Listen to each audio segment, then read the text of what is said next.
നിങ്ങളുടെ favourite shows ഇനി ഒരിക്കലും മിസ്സാവില്ല. ഇപ്പോൾ C5 കാണും നിങ്ങളുടെ ഫേവറേറ്റ് ഷോ തികച്ചും സൗജന്യമായി. അമ്മ എപ്പോഴും അച്ഛന്റെ അടുത്ത് തന്നെ ഉണ്ട്. അച്ഛന്റെ കൈ പിടിക്കുന്നുണ്ട്. അച്ഛനോട് പണ്ടത്തെ കാര്യങ്ങളൊക്കെ പറയാറുണ്ട്. ഇത് ഞാൻ വെറുതെ പറയുന്നതല്ല. അമ്മയെ കാണാൻ കഴിയുന്ന ഒരാള് നമ്മുടെ കൂടെ ഉണ്ടല്ലോ, പാർവതി. കുറച്ചു മുമ്പ് കൂടി അമ്മ പാർവതിയെ കണ്ടിരുന്നു. അച്ഛന്റെ അടുത്ത് നിന്ന് അമ്മ ഇവളെ കാണാൻ ചെന്നിരുന്നത്. അച്ഛന്റെ കാര്യങ്ങളൊക്കെ പാർവതി നോക്കണമെന്നാ പറഞ്ഞത്.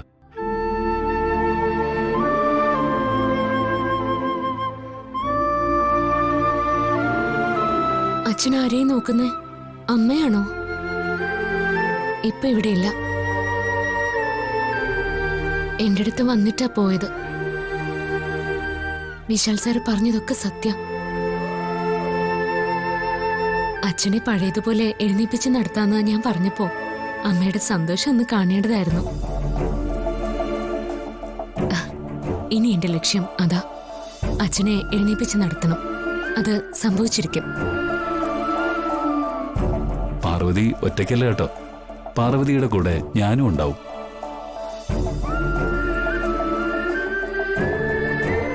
അച്ഛൻ ഓഫീസിലേക്ക് ഒറ്റയ്ക്ക് ഡ്രൈവ് ചെയ്ത് പോവും. ഓഫീസിൽ കയറിയിരുന്ന പഴയതുപോലെ മാനേജറിനെയും അക്കൗണ്ടന്റിനെയൊക്കെ വരട്ടും. പാർവതിക്കറിയോ, ഈ കാണുന്ന അച്ഛനൊന്നുമല്ല ഓഫീസില്, അവിടെ പുലിയാ പുലി.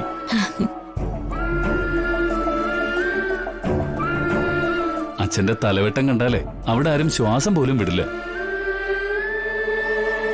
ഓഫീസിലെത്തിയ അച്ഛനെ എനിക്ക് പോലും പേടിയാ. ഈ ചിരിക്കുന്ന കണ്ടില്ലേ? ഈ ചിരി അച്ഛന്റെ ചുണ്ടിൽ എപ്പോഴും ഉണ്ടാവണം. കാരണം ചിരിക്കുന്ന അച്ഛനെ കാണാനാ ഗായത്രി അമ്മയ്ക്ക് ഇഷ്ടം. ഗായത്രി അമ്മയ്ക്ക് മാത്രല്ല കേട്ടോ, വിശാൽ സാറിനും എനിക്കും അത് തന്നെ ഇഷ്ടം. അമ്മയും അപ്പച്ചിയും മരുന്നും ഫുഡുമായിട്ട് വരുമ്പോ നിങ്ങൾ കൊടുക്കണ്ട, പാർവതി കൊടുത്തോളൂന്ന് എനിക്ക് പറയാൻ കഴിയില്ലല്ലോ. അവര് കൊണ്ടു തന്നാലും അവരറിയാതെ പാർവതിയുടെ ഒരു മേൽനോട്ടം ഉണ്ടാവും. അത് പോരെ അച്ഛ. ഗായത്രി അമ്മയോട് തുറന്നു പറഞ്ഞില്ലെങ്കിലും മനസ്സിൽ ഞാനൊരു തീരുമാനം എടുത്തിട്ടുണ്ട്. അച്ഛനെ പഴയ അച്ഛനാക്കി ഗായത്രി അമ്മയുടെ മുമ്പിൽ നിർത്തിക്കൊടുക്കണമെന്നുള്ളത്. അതിന് അച്ഛനും കൂടി മനസ്സ് വെക്കണം. അതിന് ആദ്യം ചെയ്യേണ്ട എന്താണെന്നറിയോ? സൂക്കേടുകാരനാണെന്നുള്ള തോന്നൽ ആദ്യം മനസ്സിൽ നിന്ന് എടുത്തു കളയണം. ഞാൻ എഴുന്നേറ്റ് നടക്കാൻ പോവാണെന്ന് എപ്പോഴും മനസ്സിൽ പറയണം. അങ്ങനെ എപ്പോഴും പറയുകയാണെങ്കിൽ അച്ഛൻ പോലും അറിയാതെ അച്ഛൻ ഒരു ദിവസം എഴുന്നേറ്റ് നടക്കും. ഇപ്പൊ അച്ഛൻ സമാധാനായിട്ട് ഉറങ്ങിക്കും. ഞാനുണ്ടാവും അച്ഛന്റെ കൂടെ. ഞാൻ മാത്രല്ല, വിശാൽ സാറും.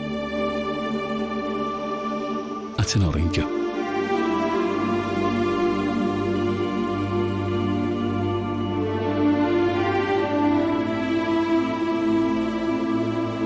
പാർവതി, അച്ഛൻ കഴിക്കുന്ന മരുന്ന് അച്ഛനെ എഴുന്നേൽപ്പിച്ച് നടത്തുമെന്ന് എനിക്കറിയില്ല. പക്ഷെ നിന്റെ വാക്കുകൾ അച്ഛന്റെ ശരീരത്തിന് ബലം കൊടുക്കുന്നുണ്ടാവും. ഇങ്ങനെയൊക്കെ സംസാരിക്കാൻ നീ എവിടെന്നാ പഠിച്ചത്? കരയുന്ന ഗായത്രി അമ്മയുടെ മുഖം ഓർത്തപ്പോ അറിയാതെ നാവിൽ വന്നതാ വിശാൽ സാറെ. ഇനിയും സാറിന് എന്നെ മനസ്സിലായില്ലേ? ഒന്നും അറിയാത്ത വെറും പൊട്ടിയൊന്നും അല്ല ഞാൻ. ഈ പൊട്ടിയോട് എനിക്കെന്തോ വല്ലാത്ത ഇഷ്ടം തോന്നുന്നു.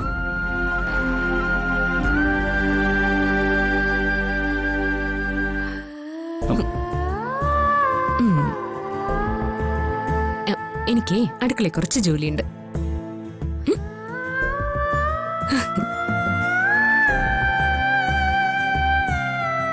പാർവതി കൺമഷിയും പൗഡറും മാത്രമാണ് ഉപയോഗിക്കുന്നതെന്ന് അവള് തന്നെ പറഞ്ഞു കഴിഞ്ഞു. അത് ഉപയോഗിക്കുന്ന മറ്റുള്ളവരോട് സാറിന് നേരിട്ട് തന്നെ ചോദിക്കാം. ഇവിടെ അമ്മയുണ്ട്, ജാസ്മിനുണ്ട്, പിന്നെ ഗാർഗി സ്ഥലത്തില്ല.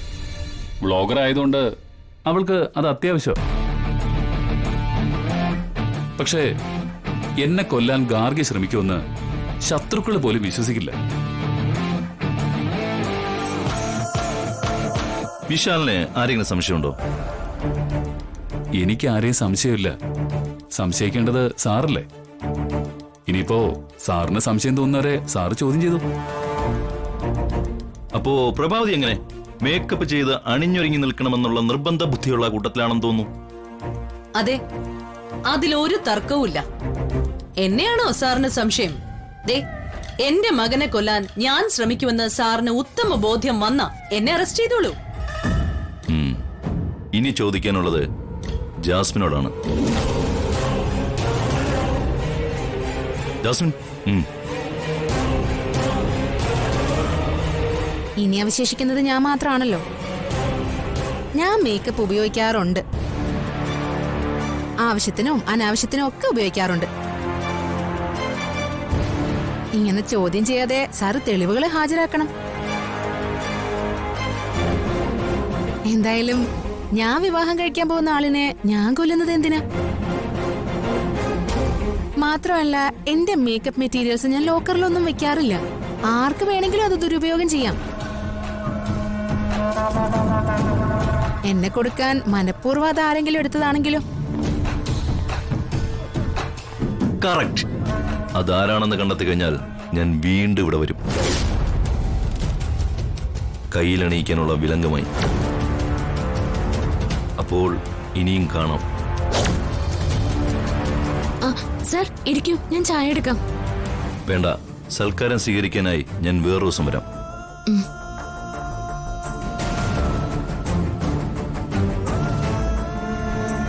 ഒരു മാസത്തിനുള്ളിൽ നിന്റെ വിവാഹം നടക്കുമെന്ന് നിന്റെ പപ്പയ്ക്ക് ഞാൻ വാക്കുകൊടുത്തത്. ഇപ്പോഴത്തെ ലക്ഷണം വെച്ച് നോക്കുമ്പോഴേ കതിർ മണ്ഡപം സെൻട്രൽ ജയിലാവുന്ന എന്റെ സംശയം.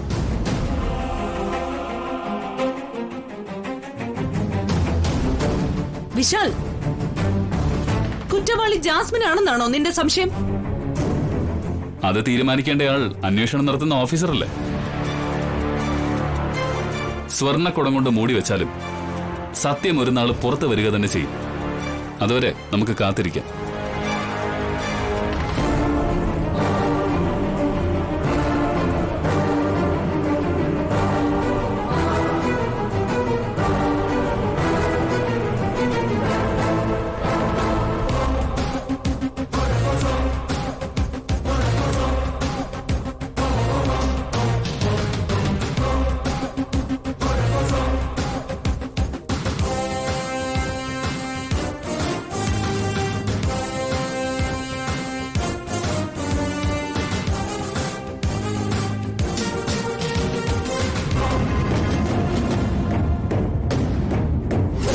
അതാരാണെന്ന് കണ്ടെത്തി കഴിഞ്ഞാൽ ഞാൻ വീണ്ടും ഇവിടെ വരും, കയ്യിലണിയിക്കാനുള്ള വിലങ്ങുമായി. അപ്പോൾ ഇനിയും കാണാം.